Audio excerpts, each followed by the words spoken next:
A follow-up review and impressions on the early 2010 refresh of the MacBook Pro. This is the 15-inch MacBook Pro that I picked up.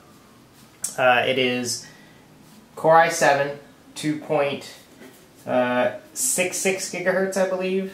It has got 8 gigs of RAM and a solid state drive, which I upgraded, which is an Intel SSD. Came with originally the standard 320 gig SATA hard drive that's 5400 RPM.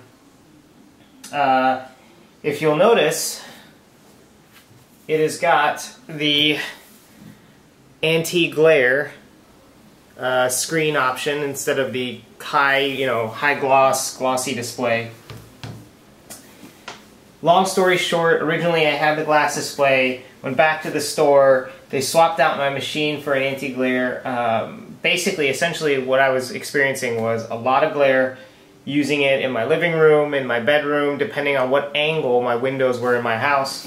So that's why there were issues with that. Went back, decided to get it. Originally I thought it might look a lot worse than the glossy display. Colors aren't as vivid, but the color accuracy is much better. So I actually am pretty happy with the anti-glare setup. It just depends on your preference. I won't sway you towards one or the other, but those are my preferences right now. I actually prefer the anti-glare option. Other things that I was asked about essentially is how easy is it to port over from PC to a Mac? And I'll let you know right now, I didn't find it that difficult because the operating system, Snow Leopard, is fairly intuitive. You'll have to get used to certain things, like the maximization of windows sometimes doesn't snap to the full screen. It'll snap to like maximize vertically of the screen. But honestly, the worst part about the Mac OS operating system is finding the equivalent software that I used to use on my PC to port over to the Mac. It was pretty difficult. I had to search online. There are a fair good amount of articles online that will tell you what the best Mac software is, and they'll actually even tell you the equivalent software that you can use for a PC that will be located on a Mac. I used to use a newsreader. I used Newsbin Pro to pull whatever, to use it as a newsreader. I couldn't find an equivalent. Searched around on Google for a little while and found Panic, the company Panic that makes a software called Unison. That is a perfect equivalent to Newsbin Pro. Not all the features are quite equivalent, but for my purposes, it's fantastic. The other things that I will mention is it is speedier in rendering videos than my old desktop. I don't know if this is because of the processor upgrade. My old desktop was a QX9650 for my desktop. This one is a Core i7 now. It's not quad-core. My old one is a quad-core. It might just be because my CPU is slowly dying on my old desktop, which is another reason why I'm switching over and decided to get a new computer. But I gotta say, I'm really loving the aesthetics of the new operating system, how easy it is, and honestly, installation of programs couldn't be easier. I don't run through the whole please find your executable, double click on it, and go through like 50 windows of acceptance before I can install. A lot of the software programs you'll find for your Mac, honestly, all you do is take the DMG file and open it up, drag the icon to your applications folder, bam, it's installed. Easy as that. That's what I did with Twitter, VLC, all those different programs that I've been using on my computer. So that's on the operating side of it. Changes, the aluminum unibody notebook really did not change that much from the previous model that came out.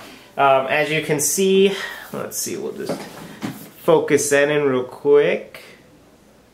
As you can see, it comes with the AC adapter port. It's got an Ethernet jack. It's got the mini display port, which is right here. It's got the two USB ports, which are located here and here. I actually have my Logitech Performance MX plugged in. It's got an SD card slot reader and a headphone microphone jack here. It's got the battery display port, kind of displayed right here. On this front, there's just, as you can see on this side, there's the super drive and the laptop lock. The only difference that I will say with regards to what they did change is the AC adapter for the MacBook. Essentially, it is now this dongle that is at a right angle. It's no longer the MagSafe that is completely perpendicular to the plug. It is now parallel to the plug. The only difficulty in that is, I just found out, well, found out when I used it, is any of the cases that you'll find right now out there, whether it's this particular, this is the Incipio Feather for the MacBook unibodies, they will not plug in flush with your MacBook. So I'm just going to plug it in right here.